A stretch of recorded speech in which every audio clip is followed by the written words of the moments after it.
Hey students, welcome back. Today we will go further from where we left last time.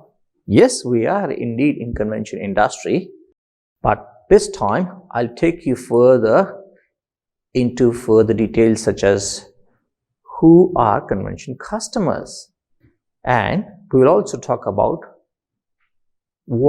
how do we market conventions.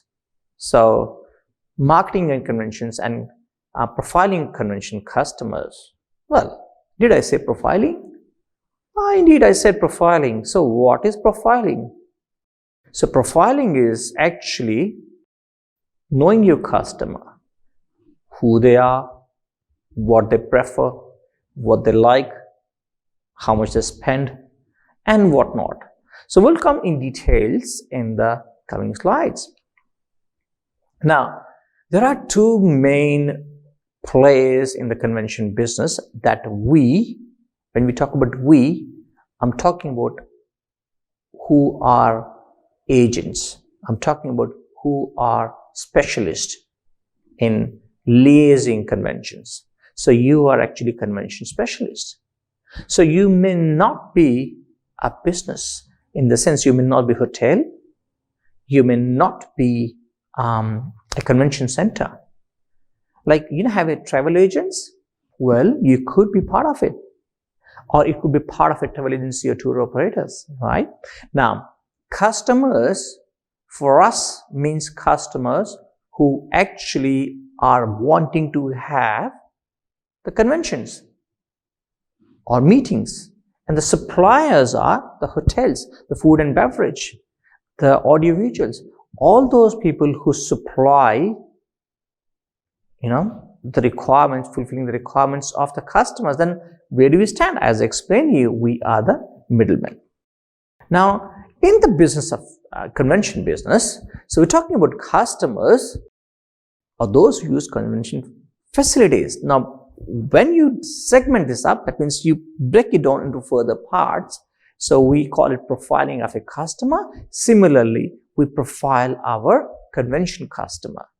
So that means customers who need meetings, customer who needs conferences, seminars, and conventions. Obviously, the requirements will be different.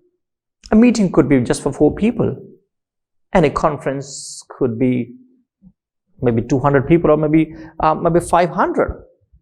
And a seminar could go further, in convention maybe thousands, right? Now, in saying so, we have to further divide. So there are 2 categories in terms of customers. Number 1, the corporate sector.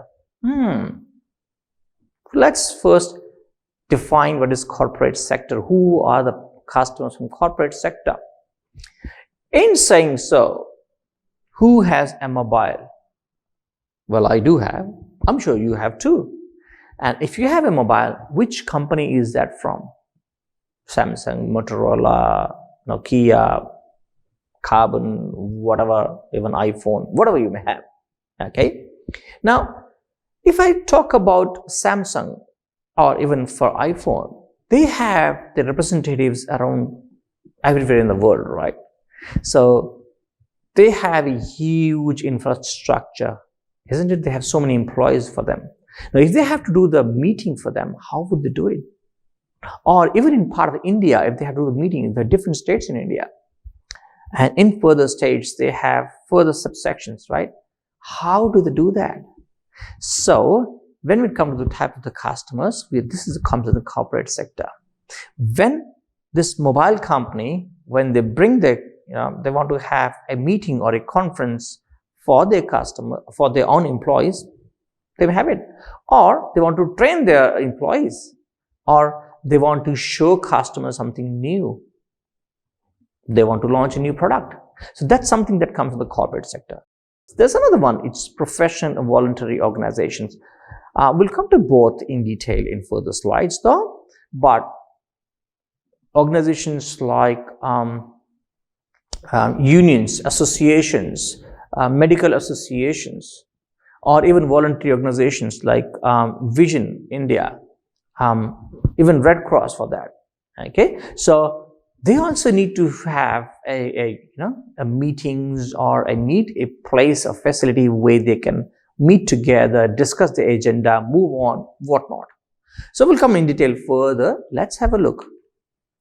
Now, as I was saying, for the corporate sector, we have companies, business houses, or organizations. I gave you example earlier. But why do they do that? They do because they want to do the sales and marketing strategies discussion. They want to see how do they want to move ahead in the market as compared to their competitors.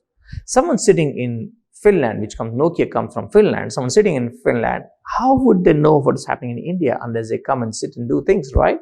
So this is where they have to come and they have to discuss what marketing strategies, what do we do so that we are doing more sales, do we give more discounts and whatnot. Or they plan to launch a new product. They say, let's bring up a new mobile phone.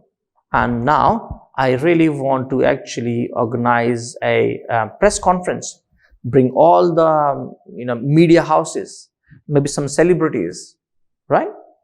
Or they want to have a training workshop for employees. Let's say they have employees in every state. They have, let's say, 20 employees, and we have, let's say, 29 states. So imagine in those states, out of this, let's say we take one, north of India, let's say. So we have around, even if you take 5-6 states, so we have 100 plus people to come and do the training or workshop. Or even for that, promotion campaigns or campaigns where your product launching is there, you promote your product. It could be that you are in any, what's it called, a trade show. You're actually putting your, you put your canopy over there, or you put your counter over there, and you really want to promote. Again, you need the place. Now, in saying so, the business customers really are looking forward to investment of money and time and the returns, right? We also have other organizations we do need very similar services, and these are national or international organizations which are doing voluntary work, or even professional organizations in India, Indian Medical Association, Indian History Congress, even Indian Tourism Congress for that matter, even Hospitality Congress for that matter. So what is happening here? These organizations are organizations which have, let's say, Indian Hospitality or Tourism Congress, they have lecturers and professors and students all over India. So they may have around 300 plus members. They want to actually have a meeting in a year. So if they want to have a meeting, they need a space where all 300 can come, right? Due to COVID-19 situation has just changed, that a lot of things are done virtually, and I have done a lot of virtual conferences and meetings. But having said that, as we're going back to normal, the world is moving back slowly with the hiccups. So things will get back. So in that case, imagine arranging so many things for those 200 to 500 people coming at one place at one point of time. So obviously a lot of coordination is required, isn't it? So further, we talk about professional and voluntary organizations. Now, when we talk about professional voluntary organizations, again, Rotary clubs, Students Club, AFA, I believe, Indian Army Wife Welfare Association. Now, there are some local organizations too, rural development, isn't it? All those organizations, what they do is these are the customers. So this is where we're doing. So far, we were profiling our customers, who our customers are, what is their background. Now, I'll give you one example. Let's say Students Club. Take an example. So Students Club from north of India, or they want to actually have a meeting. Now, because the age group is different, because they are in a particular section of the society, because they are in a particular area of India, they may have different requirements. Let's say north of India will have Students Club only. North of India will have different requirements to south of India, because obviously the food habits will change, maybe the timings will change, maybe the weather will change. So the requirements will be different, right? And similarly, if I take another example of a students club as compared to teachers associations, which is here. So Indian Hospitality Congress, let's say, or Indian Medical Association as compared to in the Hospitality Congress. So Medical Association will have doctors coming over here who will be doing, their talks or their requirements will be different. They may need a different equipment to what a tourism and hospitality may need. So, but for us, we have all of us as our clients. So let's move on from clients to suppliers. Now, who are the suppliers? Let's say our clients, we'll take for the example today that, Rotary or Students Club, they want some seminar to be done. Where can we do the seminar? How many students are coming? Can I accommodate in a 5-star hotel? Will they be able to afford 5-star hotel? Or I'll have to have a hostel or a hotel or a convention facility, right? What about the food and beverage? Conference room, meeting halls, audio visuals and communication systems, all these come under accommodation providers. That means they come under suppliers. Now, if that is the case, do you not think it's a whole complex system to be in place? Let's say this remote for this projector, if I don't have the remote, how am I going to project things further, right? So that means a person has to be responsible for doing these things. In this case, what happens is we have a qualified staff dedicated to that conferences. Okay. Now, it's important, fact I want to tell you here. These conferences, big conferences or conventions especially, when they happen in a city, it really makes a difference on the economy of the city, right? So when there's a bigger conference or convention happening, so you may have convention for international students coming from, let's say, 20 different countries, or there has a convention for maybe promoting any scientific products or even mobile phones or technology, whatever. When that's the case, then people who will be actually taking participation as a supplier will come and stay in your hotel somewhere. They will stay, they will have equipment, they will have their own people coming and joining you. So what's happening to the city? City is getting so many guests and customers. Restaurants will get more customers. Different places, local locations, they will get places, isn't it? So obviously it becomes a bigger responsibility. I still remember we had 2010, we had Olympics here, is it? And then recently there was Olympics in Japan, which got cancelled because of COVID-19, but Olympics did happen, right? So there were so many athletes which went over there, even though there was not much of the audience, right? Now, when any Olympics happen, so many people come. And similar is the case when there's a big convention happening. Okay, so that means whole city gets a lot of response and gets a lot of income or revenue.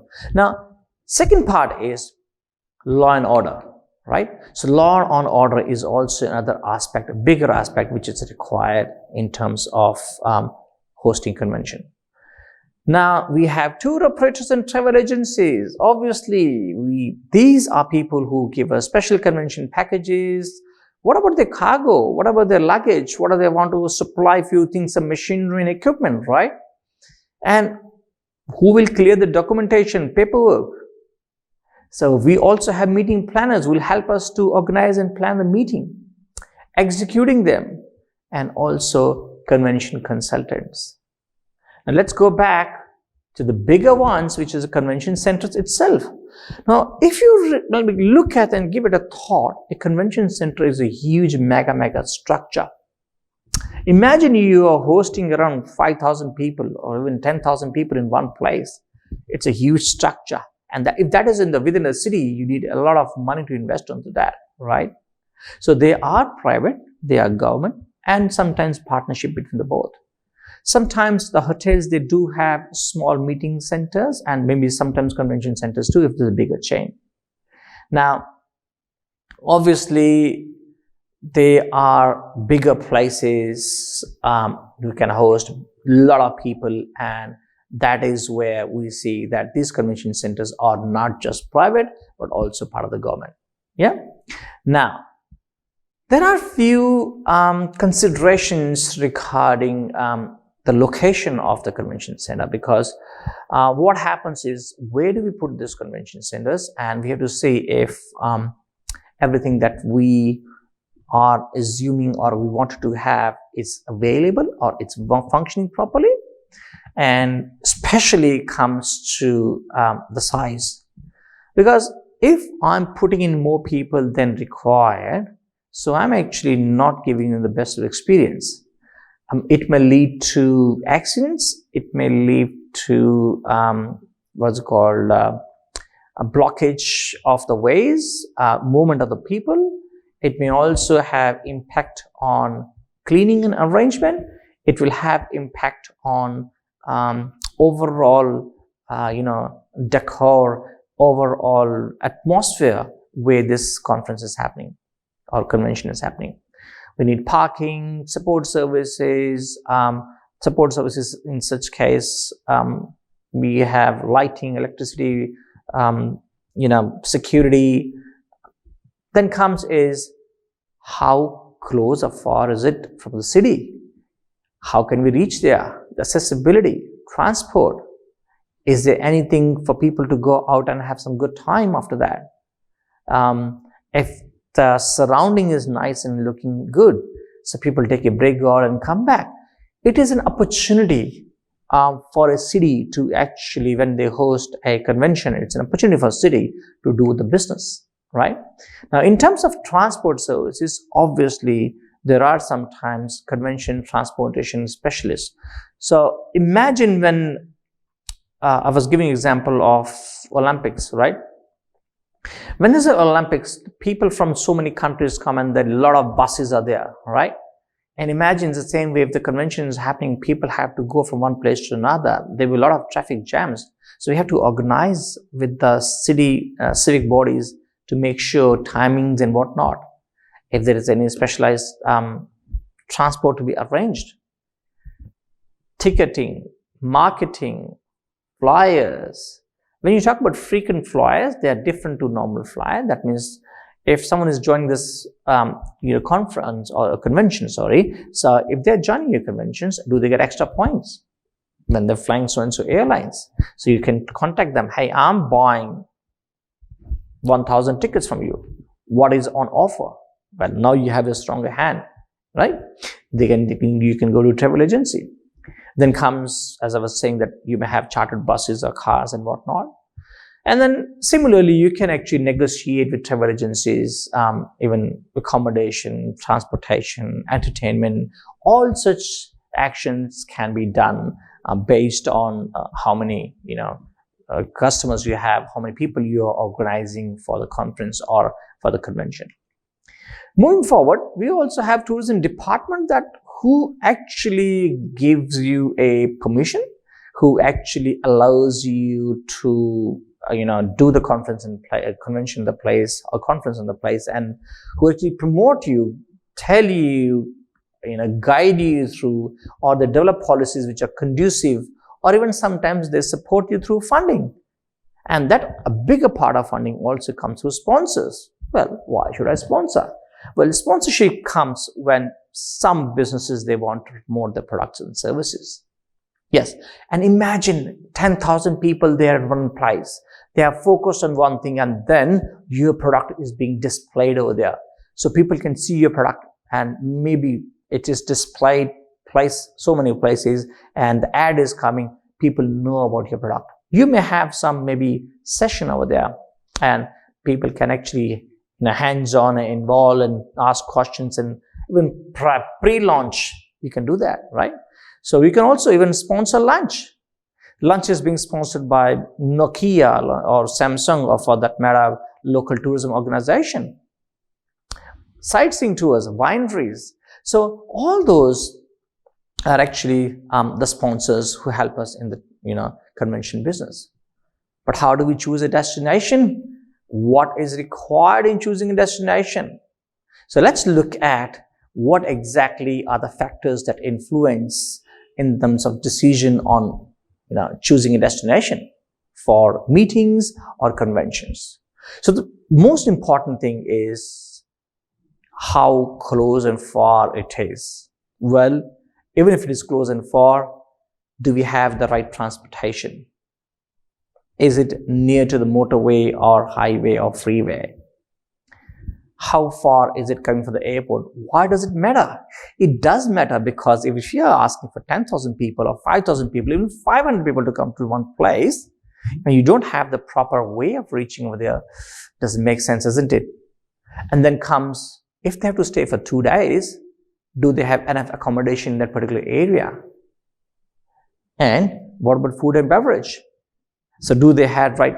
I'm asking a European to come and stay over here.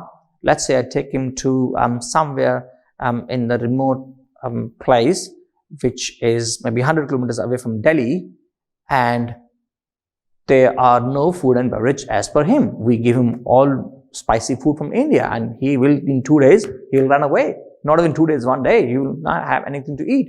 So we need to cater for that too. Then comes conference facilities. That factor is very important. How many people are there as compared to what is the area and space? Do we have enough audiovisual equipment? That means we can do the presentation properly. If there's a winter, is there a summer, do we have air conditions and whatnot is required for the temperature controls? Now, there are some other decisions on the convention or the venue decision are the facilities in the business center. That means, you need internet, you need fax machine, you need printer, what all things you need, right? An important aspect nowadays is security. We need to be very, very making sure it's nice and secure and safe. No bad elements are present over there, or you need local security from police, okay, to make sure overall quality is maintained. Then comes, do we have meeting planners? Do we have convention consultants and professional event organizers to help us to make sure this destination is suitable for particular? So all those things needs to be into consideration before you make a decision to actually do a conference or a convention in a particular area. Well, in saying so, now we have realized that the requirements of the conference or the convention, we realize the customers, we realize the businesses. Fair enough, now we know the players, but we know the need in the market. We did not know yet how to actually reach out to those people, to suppliers as well as to the consumers. So what do? We actually market. That means marketing is nothing but educating your clients and customers. So like any other business, conventions are again a business and they need marketing too.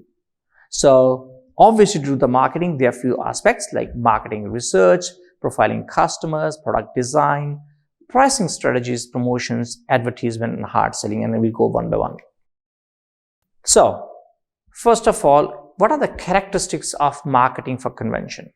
Well, if you look at it, convention is highly intangible because it's a service. People come, they do not own the hotel, they do not own anything over here. The chair, so what are they taking with them? The time, the service that we give them. So these products are not transferable. So they stay in a hotel room and then go. They don't own the hotel room, right? They stay only for that particular night. So it's called service.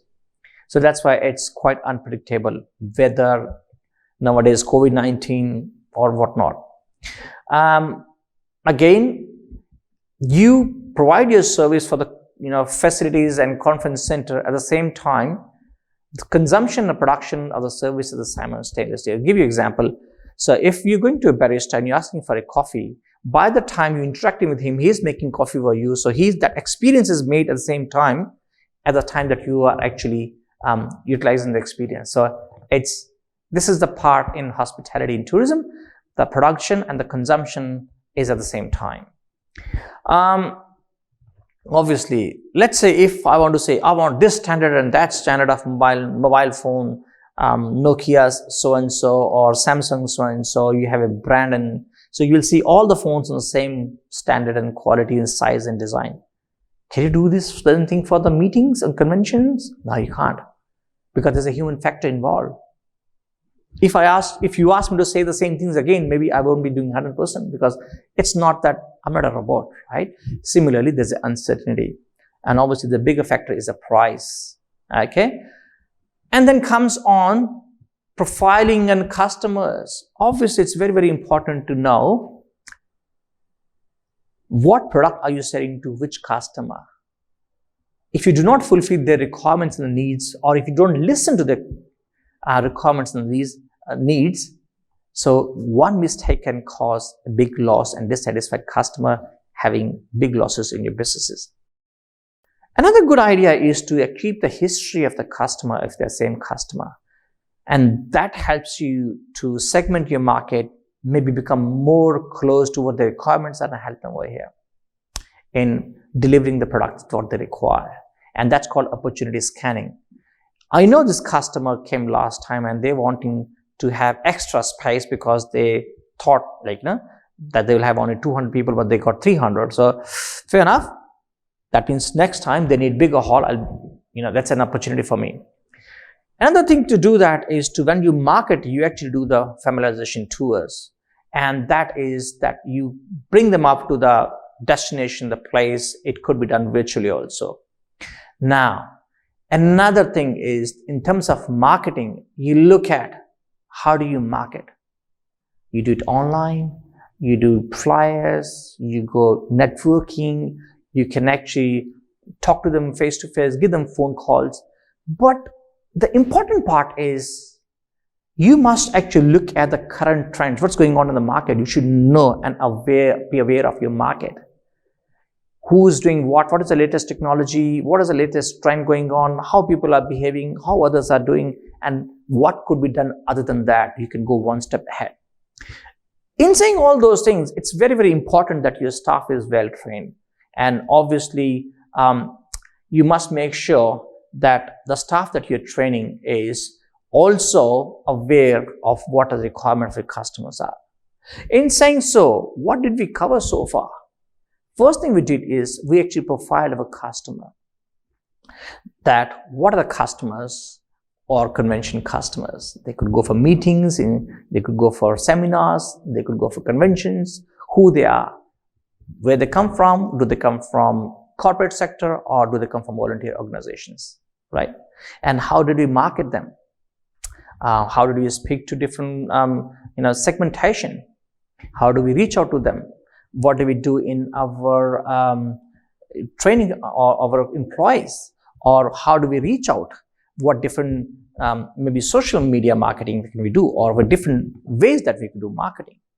So with this, I'll leave you with this topic, and I'm sure you really enjoyed this session, and I'll see you in some next session. Have a good day. Thank you.